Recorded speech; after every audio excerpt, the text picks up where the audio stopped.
While jogging one afternoon in 2010 in Chicago, I struggled to come up with a company name.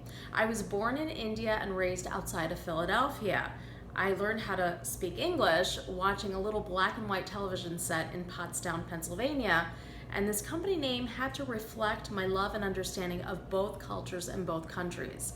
Indian as apple pie became my aha moment. The time has come in the US for different tastes and flavors. Americans are ready for it. In the year ending June 2016, spices alone accounted for almost $1 billion in consumer spending, according to Nielsen data. It seems in every economic cycle that a food guru comes out and declares that Indian food is going to be the next big food trend. There's a flurry of excitement, but then layers of disappointment when it doesn't quite prove out with the numbers. Indian home ingredients still only account for about 1.2% of the international space, less than Mexican, Chinese, and even Thai. But why is that?